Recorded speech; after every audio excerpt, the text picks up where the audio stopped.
Good morning everyone. अपना topic है ratio and proportion part number 6।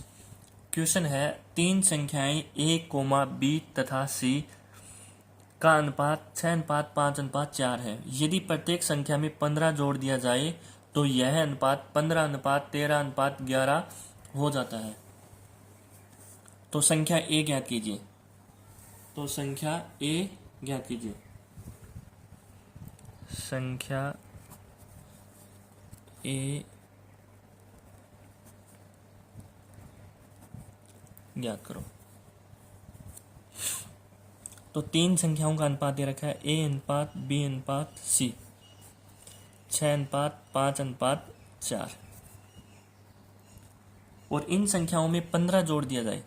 इन सभी संख्याओं में अगर 15 जोड़ दिया जाए तो यह अनुपात बन जाता है 15:13:11।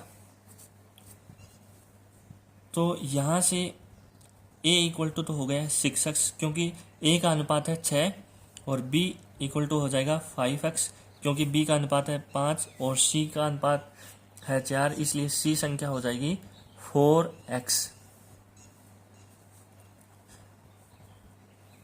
अब ये बोल रहा है कि प्रत्येक संख्या में 15 जोड़ दिया जाए, तो प्रत्येक संख्या में 15 जोड़ देंगे। तो देखो a में 15 जोड़ेंगे 6x + 15 और b संख्या है 5x और इसमें भी 15 जोड़ेंगे और इनका अनुपात लेंगे। बराबर हो जाएगा यह 15:13 के, क्योंकि ये क्वेश्चन में दे रखा है कि इनका अनुपात बन जाएगा 15:13:11। या फिर अपन b और c को भी ले सकते हैं। तो ये इक्वेशन बन जाएगी 5x, b की वैल्यू है 5x और इसमें 15 जोड़ेंगे प्लस 15 बटे में c है 4x + 15 बराबर ये अनुपात है 13:11, तो 13/11। और अपन a और c को भी ले सकते हैं। तो a की वैल्यू है 6x और इसमें 15 जोड़ेंगे तो 6x + 15 बटे में c है 4x, तो 4x में 15 जोड़ेंगे तो ये बन गया 4x + 15 और इनका अनुपात ले लिया तो ये अनुपात बन जाता है 15:11। क्योंकि क्वेश्चन के अंदर दे रखा है कि प्रत्येक संख्या में 15 जोड़ दिया जाए तो यह अनुपात बन जाता है 15:13:11। a और c का अनुपात बन रहा है 15:11, तो ये हो गया 15/11। कोई भी एक इक्वेशन को सॉल्व करेंगे तो x का मान आ जाएगा। अपन पहली इक्वेशन को सॉल्व कर लेते हैं, इनको क्रॉस प्रोडक्ट कर देते हैं। तो ये बनेगा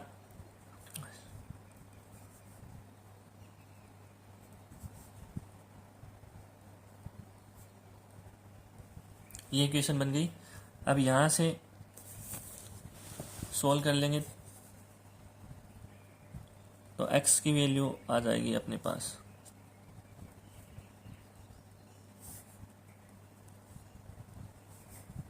x की वैल्यू आई 10।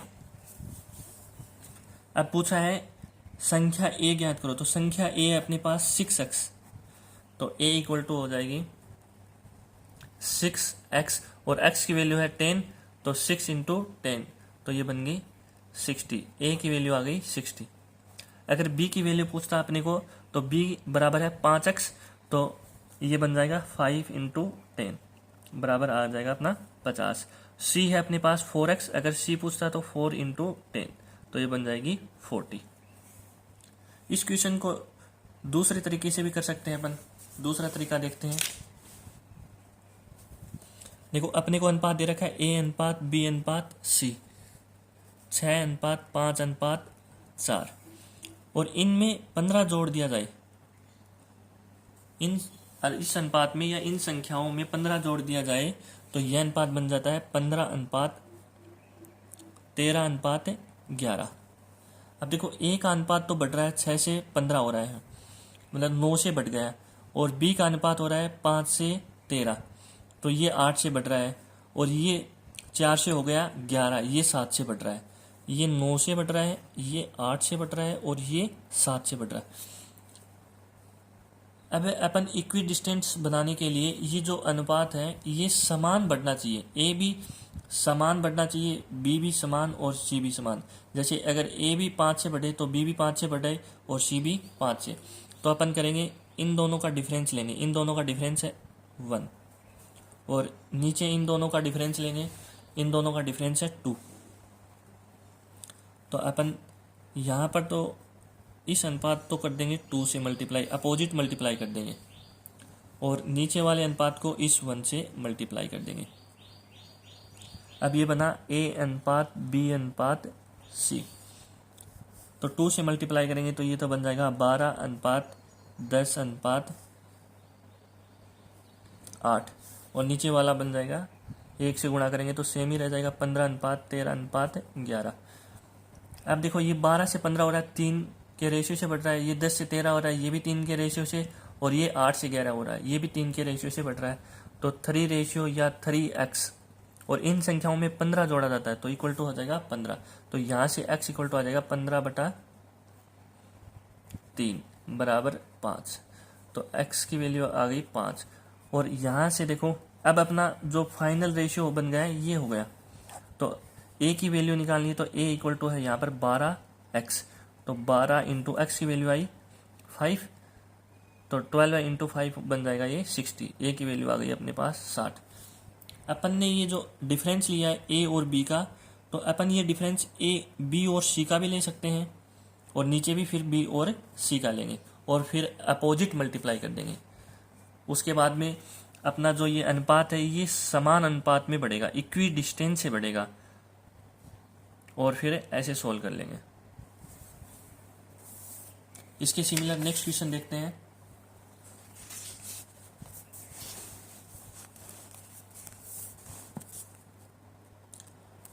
क्वेश्चन है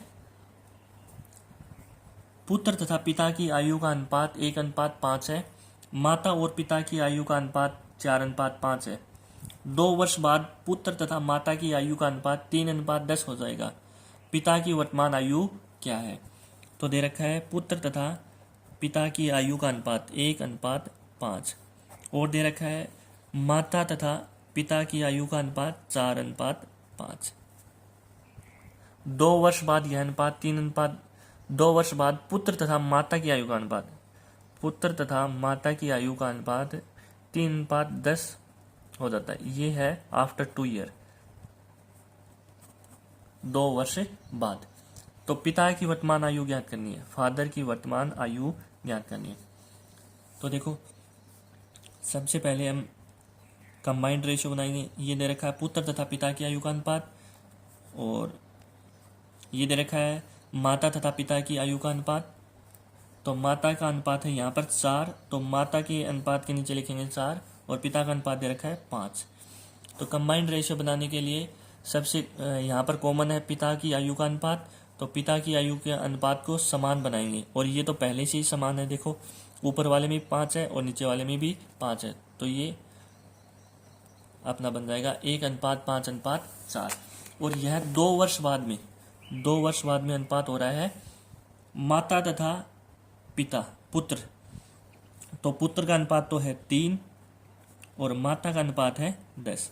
पिता का अनुपात अपने को पता नहीं है यहाँ पर, तो इसको एक बार ऐसे ही रख लेंगे। अब देखो पुत्र की आयु यहाँ से हो गई, सन की आयु हो गई x, पिता की आयु हो गई 5x, और माता की आयु हो गई 4x। अब 2 वर्ष बाद, तो x प्लस 2, पुत्र की आयु 2 वर्ष बाद, तो x प्लस 2 बन गई, तथा माता की आयु 2 वर्ष बाद, ये बन गई 4x प्लस 2। तो यह अनुपात बन जाता है 2 वर्ष बाद में पुत्र तथा माता की आयु का अनुपात 3:10। तो ये आ गया 3/10। यहाँ से क्रॉस प्रोडक्ट करेंगे तो ये बन जाएगा 10x प्लस 20 बराबर 12x प्लस 6। तो इसको सोल्व करेंगे तो ये आएगा 2x बराबर 14, x बराबर आ गया 7।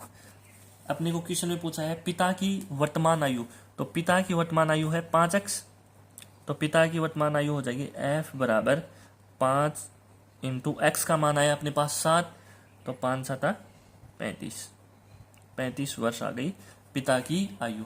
यदि माता की आयु पूछता वर्तमान आयु, तो 4x, तो 4×7। माता की अगर वर्तमान आयु निकालनी होती तो 4×7, 7×4 = 28। अगर पिता की आयु 2 वर्ष बाद पूछता, तो देखो यहाँ से पिता की आयु 35 वर्ष, और 2 वर्ष बाद में, तो 35 और 2 37। तो देखो ये अनुपात तो अपने कोई भी काम में नहीं आया, तो इसको ऐसे ही छोड़ देंगे, अपना क्वेश्चन भी सोल्व हो गया। इस क्वेश्चन को दूसरे तरीके से भी निकाल सकते हैं अपन, जैसे पुत्र पिता तथा माता की आयु का अनुपात है अपने पास 1:5:4 कंबाइंड रेशियो बनाने के बाद में। कंबाइंड रेशियो तो बनाना ही पड़ेगा अपने को। और 2 वर्ष बाद यह अनुपात हो जाता है 3:10। पुत्र तथा माता का अनुपात दे रखा है, पिता वाला अनुपात तो अपने को अभी भी नहीं पता। ठीक है, अब नेक्स्ट स्टेप में करेंगे, पुत्र तथा माता की आयु का जो अनुपात है उनका अंतर, इन दोनों का अंतर है 3, 4 - 1 3 से, और यहाँ पर अंतर है 10 - 3 7 का। तो अपन क्या करेंगे, ऊपर वाले को तो 7 से गुणा कर देंगे और नीचे वाले को 3 से गुणा कर देंगे इक्वी डिस्टेंस अनुपात बनाने के लिए। तो पुत्र पिता तथा माता की आयु का अनुपात बन जाएगा 7:35:28, और नीचे ये 3 से गुणा करेंगे तो 9 अनुपात पिता की आयु का अनुपात तो यहाँ पर पता ही नहीं है अपने को, तो ये छोड़ देंगे और ये बन जाएगा 30। अब देखो पुत्र की आयु 7 से 9 हो रही है और माता की आयु 28 से 30 हो रही है, तो ये भी 35 से 2 बढ़ेगा, 35 और 2 37 हो जाएगा। क्योंकि अगर 3 रेशियो के अंदर 2 रेशियो समान अनुपात से बढ़ रहे हैं तो कन्फर्म है कि तीसरा रेशियो भी समान अनुपात से बढ़ेगा। तो यहाँ पर देखो डिफरेंस है 2x या 2 रेशियो से बढ़ रहा है, और कितने वर्ष बाद, 2 वर्ष बाद है। तो यहाँ से x की वैल्यू आ गई 2/2 वर्ष, x बराबर आ गई 1 ईयर। पूछा है अपने को पिता की वर्तमान आयु। अब अपना फाइनल रेशियो ये बन गया, तो पिता की वर्तमान आयु है 35x और x की वैल्यू है 1 ईयर, तो 35 × 1 ईयर, तो पिता की आयु आ जाएगी 35 वर्ष। माता की आयु आ जाएगी 28x, तो 28 साल, और पुत्र की आयु आ जाएगी 7x, और x की वैल्यू है 1 ईयर, तो यहाँ से पुत्र की आयु आ जाएगी 7 वर्ष। Thank you for watching this video.